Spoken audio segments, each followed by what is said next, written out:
Untuk pemain yang bagus ya itu punya karakter, disiplin pertama. Kedua, tanggung jawab sama apa yang mereka pilih. Yang ketiga, mereka harus punya attitude yang bagus. Yang harus dilatih pertama itu ya dasarnya itu footwork dulu kalau saya, bukan dribble. Kalau saya maunya footworknya dulu bagus, baru larinya ke dribble gitu.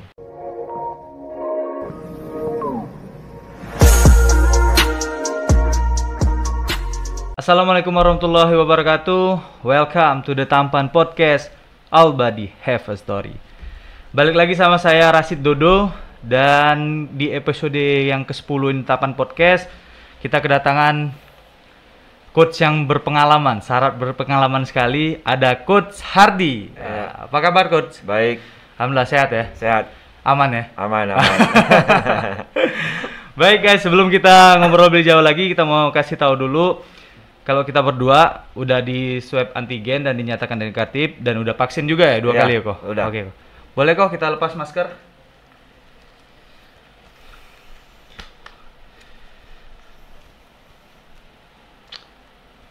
Oke. Nah. Menuju di sini kok pas lepas masker tuh gantengnya jingoanian. Bisa aja.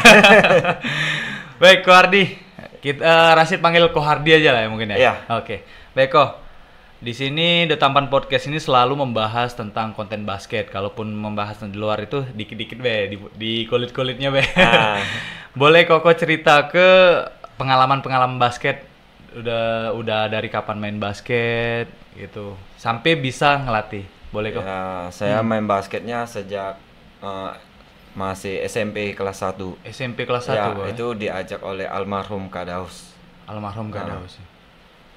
Masih tentang Kak Daus lah ya. Soalnya sudah hampir 10 episode ini kok. Ngomong basket nih pasti Kak Daus. Iya. 10 episode ini ndak kate yang tidak ngomongi Kak Daus. Memang benar-benar berpengaruh ya itu ya. Ya, karena beliau itu emang sosok seorang pelatih yang ya bila bisa dibilang itu punya wibawa yang bagus lah. Wibawa yang bagus. Mendidik anak-anaknya juga bagus. Dan juga beliau juga bukan mengajar tentang basket ya kok ya. Iya, banyak yang diajarkan dari attitude kita kepada orang-orang yang lebih dewasa dari kita, disiplin kita, banyak pokoknya yang diajarkan oleh beliau. Main basket dari SMP kok ya? Iya, dari Boleh SMP. diceritakan pengalaman basket SMP dulu? Ya, SMP dulu bermain ya selalu tanpa ada pelatih kalau kita bertanding. Ya, main sendiri gitu. Otodidak jadi kok? Enggak autodidak, tapi ada yang ngelatih di klub, tapi pas di sekolahnya tidak ada yang membawanya. Oh, tidak ada pelatih yang membawanya. Gitu. SMP mana kemarin kok? Itu dari SMP 4 dulu saya. SMP 4 Palembang ya? Iya. SMA? Lanjut SMA, karir basket SMA? Karir basket saya di SMA stop kayaknya. Karena sekolahan timnya itu kurang. Iya. Orangnya juga dikit yang ikut dan sekolah juga kurang mendukung gitu. Jadi cuman Koko dewe yang main? Ada berapa orang, ada 2-3 orang lah. Ada 2-3 orang, tapi tidak cukup ya kok. Main basket itu 5 ya. Iya, 5 betul, pemain kan. Betul. Kemudian kuliah kok? Kuliah sama. Kita bermain basket tanpa pelatih lagi. Tanpa pelatih lagi? Iya, tapi kita pemainnya bagus-bagus itu. Ada Kak Asrop dulu. Iya. Ada Engbok, ada Iwan, ada Yudi, banyak kita. Timnya bagus itu. Kita juara di Bidar itu 3 kali berturut-turut. Juara 3 kali berturut itu? Iya, di Universitas mana kok kemarin kok? IGM. IGM ya? Iya. Wah, mantap ini. Ini memang benar-benar pengalaman pemainnya itu memang benar-benar itu ya, banyak ya kok prestasi pengalamannya. Ya, kalau prestasi lumayan lah. Nah, balik lagi sebagai profesi Ko Hardy sendiri sebagai pelatih, yang Rashid mau tanyain ada satu kok. Ya. Bagaimana cara membentuk karakter pemain bukan hanya bagus di skill tapi juga bagus di attitude? Untuk anak-anak usia dini yang kita latih itu yang pertama sih dasar basketnya dulu kita lihat. Habis itu kita lihat karakter anak itu maunya kemana. Kalau memang dia tidak mau basket, cuman hobi, ya sudah, kita arahin karakter dia mau kemana, olahraga apa yang dia sukain. Karena kita tidak bisa memaksa seseorang untuk menyukai main basket. Walaupun dia bagus, tapi hatinya nggak mau, ya sama aja bohong. Yang penting kita tahu dulu karakter anak itu bagaimana. Kalau dia mau main basket, ayo, baru kita arahin karakternya bagaimana supaya menjadi pemain yang bagus. Untuk pemain yang bagus ya itu punya karakter, disiplin pertama. Kedua, tanggung jawab sama apa yang mereka pilih. Yang ketiga, mereka harus punya attitude yang bagus. Dari semua itu baru bisa kita menjadi pemain yang hebat. Berarti ada tips and trick juga ya, Koy? Tersendiri dari Koko supaya 3 poin tadi bisa jadi terrealisasikan mungkin ya, Koy? Iya, banyak untuk caranya untuk merealisasikan itunya. Boleh kasih satu tips mungkin untuk bisa merealisasikan 3 poin tadi, kok? Salah satu tips dari yang pernah Koko sampaikan ke anak-anak. Tipsnya ya, yang pertama di lapangan mereka harus serius dulu. Ya, kalau di lapangan kita selalu mereka pemain, saya pelatih begitu. Tapi kalau sudah selesai latihan ya kita seperti keluarga. Kita mau sharing, ayo sharing basket boleh, sharing apa aja boleh. Jadi dari situ kita akan lihat karakter anaknya maunya bagaimana nantinya. Harus bisa tahu penempatan posisi ya, Koy? Iya. Pada saat di lapangan ya sebagai coach dan pemain. Iya. Pada betul. saat di luar ya bisa jadi kakak adik mungkin dan keluarga gitu. Iya, bahkan kita kalau yang usia dini yang masih SD itu bahkan kita bisa menjadi orang tua mereka. Gitu. Nah, untuk ngajarin atau membentuk karakter anak-anak SD yang untuk bermain basket itu ada satu kesulitan tersendiri tidak bagi Koko? Kalau kesulitan sih banyak ya. Iya. Kita harus sabar, harus lebih teliti, ngajarinnya harus lebih telaten lagi. Telaten lagi ya? Iya. Tapi kebanyakan yang bakal jadi pemain itu yang udah dari SD ya, Kok ya? Iya. Udah dari SD Iya. yang main basket, mungkin dari SMP gitu-gitu kayak. Betul. Karena seorang pemain itu ya harus dari kecil sih, sampai jenjangnya sampai kemana nanti, sampai SMA udah kelihatan nanti. Tapi kalau misalnya ada yang baru mau mulai basket nih kok, SMA, itu bisa menutup kemungkinan dia jadi pemain atau enggak tuh kira-kira kok? Misal ada bisa jadi pemain dengan catatan, mereka harus punya kemauan dan tanggung jawab. Kemauan dan tanggung jawab. Dan disiplinnya juga. Disiplin ya? Iya. Kalau dia cuman mau tapi tidak tanggung jawab dan disiplinnya, ya sama aja bohong. Mau latihan bagaimanapun akan jelek hasilnya. Itu. Memang guys ya, kata-kata dari pelatih berpengalaman itu emang beda. Baik kok, sebelum kita lanjut, boleh kok kita minum dulu salah satu sponsor dari The Tampan Podcast, itu kita.id. Ini ada kopi kok. Oh iya. Itu kopi latte. Wah, kalau Rashid coklat, soalnya non kopi, pecinta non kopi. Dia juga ada non kopinya juga kok, ada red velvet, ada coklat salah satunya kan. Iya, yang taruh kayaknya enak ini. Boleh kok diminum dulu kok.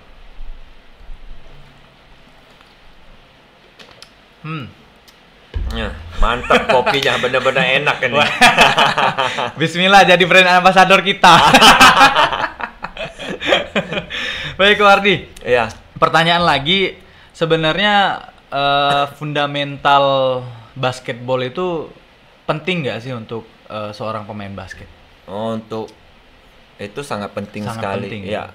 Yang harus dilatih pertama itu ya dasarnya itu footwork dulu kalau saya. Bukan dribble. Kalau saya maunya footworknya dulu bagus, baru larinya ke dribble. Gitu. Berarti harus dia kuat di footworknya dulu. Iya, footworknya, langkah layupnya, step-stepnya itu harus diajarin dulu. Bagaimana langkahnya, terima bolanya bagaimana, begitu. Nanti baru dribblenya. Nah, setelah itu seberapa penting atau seberapa duluannya harus kita ajarin skill atau fisik kok kira-kira kok? Kalau saya sih fundamentalnya dulu. Fundamentalnya dulu. Iya, skillnya dulu. Karena kalau fisik itu dalam 1 bulan itu bisa dapat, tapi kalau untuk dasarnya skillnya itu lama pasti jadinya. Berarti kita harus benar-benar package untuk itunya dulu ya, Ko. Skillnya dulu, fundamentalnya dulu yang seperti footwork tadi segala macam itu ya. Iya, betul. Karena kan main basket kan pasti ada yang namanya dribble, shooting, layup. Layup itu butuh langkah, lari juga butuh langkah. Jadi yang paling dasar ya itu. Sama juga kehidupan kok, butuh langkah step by step ya. Iya, betul. Bisa aja. Nah, yang Rasid tahu juga, Ko Hardi ini sempat terpilih sebagai coaching staff ya, Ko, di Iya. DBL All-Star. Itu tahun berapa, Ko? Bukan DBL All Star tapi DBL Selection. Oh, DBL Selection. Iya, Itu bedanya apa, Ko? DBL kalau All-Star dan DBL Selection? All Star itu mereka ke Amerika, tapi kalau DBL Selection mereka ke Australia. Tapi sama-sama keluar negeri juga. Iya, tapi negaranya beda. Negaranya beda. Boleh diceritakan ke pengalaman itu, Ko? Ya, pengalaman itu sangat berharga lah bagi saya ya. Karena di sana saya bisa belajar banyak dari orang-orang yang lebih hebat lah bermain basket, ngelatih basketnya. Dengan saya ke sana, pandangan saya lebih luas cara melatihnya, cara mendidik anak-anaknya, cara membawa timnya bagaimana gitu. Banyak yang didapat dari situ. Salah satu yang diajarkan kok mungkin ada hal tips and trick juga kok di sana yang mungkin berbeda di Indonesia. Ya, kalau di sana sih disiplinnya ya, diutamain disiplinnya. Disiplin, tetap Iya, disiplin ya, Ko, ya? Disiplinnya nomor 1. Dan kita harus selalu menghargai pelatih. Walaupun pelatih itu lebih muda dari kita harus lebih hormat. Karena mereka yang mendidik kita di lapangan. Di lapangan. Ya. Iya.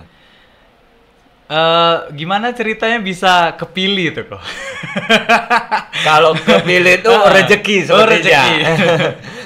Yang penting kita disiplin lah. Kalau untuk hal-hal itu bagi saya bonus dari Tuhan. Oh, jadi pada waktu itu sempat dihubungi atau gimana tuh prosedur kemarin waktu mau berangkat? Waktu itu waktu camp, setelah camp pulang ke Palembang selama kurang lebih 1 minggu itu baru dikabarin. Itu pun waktu dikabarin, waktu ditelepon saya matiin. Oh, di reject? Iya, saya reject. Saya nggak nyangka kalau saya tuh terpilih gitu. Oh. Sampai 3 kali saya reject. Berikutnya ada temen yang telepon, kasih tahu katanya saya masuk, dipilih. Saya lihat webnya ternyata benar, itu baru saya ada telepon, baru saya angkat lagi. Baru dari situ langsung terpilih ya, kok? Iya. Itu berapa hari kok di sana, kok? Di sana kurang lebih 10 hari. 10 hari itu ya? Iya. Itu jadi coaching staff-nya kok ya? Iya, coaching staff kita di sana ada diajarin cara melatih dan kita ada sparring tanding juga di sana. Berarti bedanya DBL All-Star dengan DBL Selection itu mungkin dari tempatnya aja ya, kok ya? Tempat itu kalau All-Star kan di Amerika nih. Iya. Kalau DBL Selection di Australia. Iya. Tapi untuk cara dilatihnya itu sama nggak kok? Untuk DBL All-Star atau selection dengan selection itu? Mungkin ya untuk yang DBL All-Star-nya itu lebih berat ya, lebih Lebih keras itu lagi, lagi lebih keras latihannya. lagi ya? Dan mereka di sana juga ikut turnamen sepertinya. Di DBL Selection ini enggak? Di DBL Selection pas kita ke sana nggak ada turnamen, jadi kita dibikin sparring tanding gitu. Tapi sparring ya? Ke kota-kota. Kota-kota. Di mana ya kok? Di Australia? Di Melbourne, ada di Kataning, pokoknya pindah-pindah lah kotanya. Pindah-pindah. Seperti kalau Palembang ke Sekayu tandingnya, ke Muara Muara Enim gitu. Dingin ya di sana ya? Dingin banget. Tapi aman tetap ya? Aman. Luar biasa sekali. Nah, untuk dari Koko sendiri kok, tips and trick melahirkan sosok pemain hebat itu seperti apa sih kok? Yang ngasih tahu juga Koko udah berhasil melahirkan seperti Alfandi mungkin ya, mungkin dan pemain-pemain Johandi yang udah kepilih 3 kali MVP atau 2 kali MVP DBL waktu kemarin. Kalau MVP-nya Alfandinya 3 kali. MVP 3 kali DBL. Johandi terpilih DBL Selection ya mungkin. Iya. Di DBL camp aja, sampai di camp di ya, camp aja, di masuk camp. camp. Itu First team. tips and tricks dari Koko tuh gimana kok kira-kira kok? Ya, saya hanya mengarahkan anak-anaknya, kalau kalian mau bagus bermain basket, ayo latihan, disiplinnya tadi dipakai, tanggung jawab. Itu aja. Dan attitude waktu kalian di lapangan maupun di luar lapangan, attitude-nya harus bagus. Dan kalau kalian punya tanggung jawab, kalian pasti mau latihan untuk lebih bagus lagi. supaya mau latihan apa? Disiplinnya tadi. Misalnya latihannya jam 3, ya kalian setengah 3 udah di lapangan lah, udah siap. Jangan selalu on time. Saya maunya in time. Kalau on time itu jam 3 dari rumah. Kalau in time itu latihan jam 3 di lapangan itu. Jadi beda ya kok ya. Iya. Kalau selama ini kan on time kan yang namanya on time kalau jam 3 ya jam 3. Iya. Berarti sekarang in time ya, in Iya, time. in time. Karena kan gini, kalau on time jam 3, berarti kita dari rumah dong jam 3. Sampai lapangannya kita nggak tahu jam berapa. Yang penting kan jam 3 pergi latihan. Benar, Itu. Tapi kebanyakan pemain sekarang on time tuh jam 3 latihan, jam 3 baru gerak kok itunya. Nah, itu mereka tidak punya tanggung jawab dan disiplin terhadap diri sendiri. Kalau kita memilih basket, olahraga kita harus tanggung jawab dengan pilihan kita. Jadi kita juga harus disiplin. Baru kita bisa menjadi atlet yang bagus. Iya. Intinya disiplin ya kok. Disiplin yang paling penting ya itu. Iya, disiplin dan tanggung jawab. Nah, berbicara anak-anak basket di Palembang nih kok. Yang kita tahu sekarang udah beberapa banyak udah main ke pro nih kok. Iya. Menurut Koko sendiri bakal ada lagi nggak seperti contoh satu yang udah main di pro nih Leonardo Effendi. Iya. Mungkin Koko udah pernah ngelatih juga ya itu Leonardo. Kalau ngelatihnya belum, tapi ya? kalau dia ikut latihan di klub saya Pernah pernah waktu itu ya. Oh. Itu kira-kira menurut Koko bakal ada lagi nggak Leo selanjutnya? Sebenarnya untuk potensinya itu banyak pemain Iya. Palembang yang tinggi-tinggi bisa, tapi merekanya kadang takut bersaing di Jawanya. Oh. Sebelum ke sana mereka udahlah gitu. Lah nyerah Ya, duluan. mental mereka belum ada untuk pejuang gitu. Ya, kalau mau seperti itu ya harus berani. Kalau udah ke sana ya harus bertarung. Mau diambil orang apa enggak ya bertarung dulu. Gitu. Gitu ya berarti. Iya. Tergantung pribadi masing-masing ya kok. Iya. Balik lagi ke mental intinya ya. Ya, balik ke karakter mereka. Mereka punya karakter pejuang nggak? Iya. Mau bertarung nggak gitu? Bertarungnya dalam tanda kutip Iya, tapi. bertarung secara positif itu. Iya. Tapi kalau mau bicara skill kok untuk pemain basket Sumatera dan Jawa mungkin skillnya nggak beda jauh ya kok ya mungkin ya. Skillnya kalau saya lihat skillnya sama aja. Sama Cuman aja ya kok ya. pengalaman mereka bertandingnya. Kalau di Jawa kan turnamennya banyak. Kalau di Sumatera ya tahu sendiri lah You know lah ya. turnamennya sedikit. Tapi bukan untuk kemungkinan basket Sumatera khususnya Sumatera Selatan juga kedepannya akan bersaing ya mungkin ya kayak. Iya.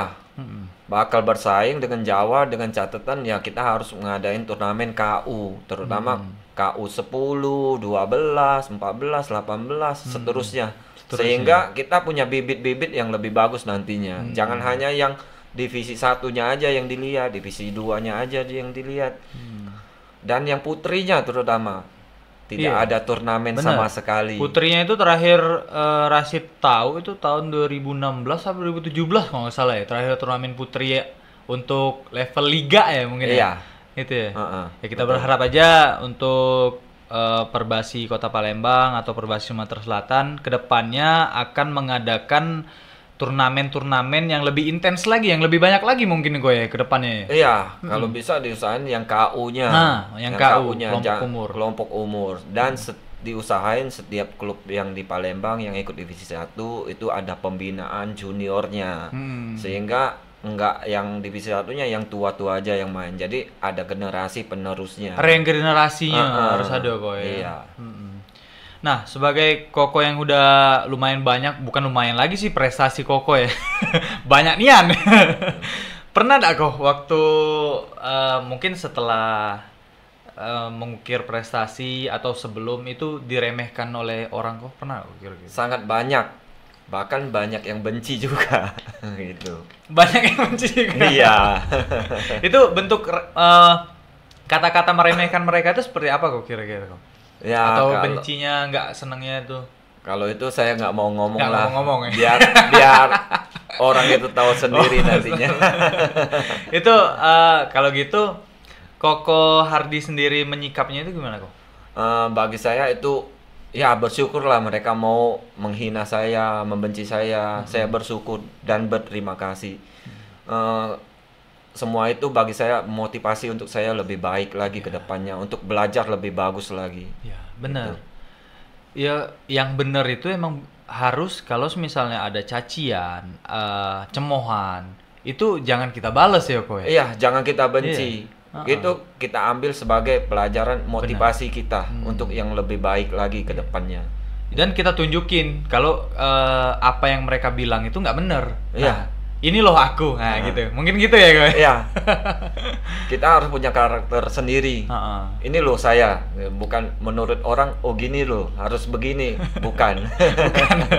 Berarti tetap diam, tapi kita ada action. Iya. Action di situ walaupun kita diam, tapi kita ngasih ke action itu, oh gini loh aku, yang tidak seperti yang engkau kira ya mungkin ya. Iya.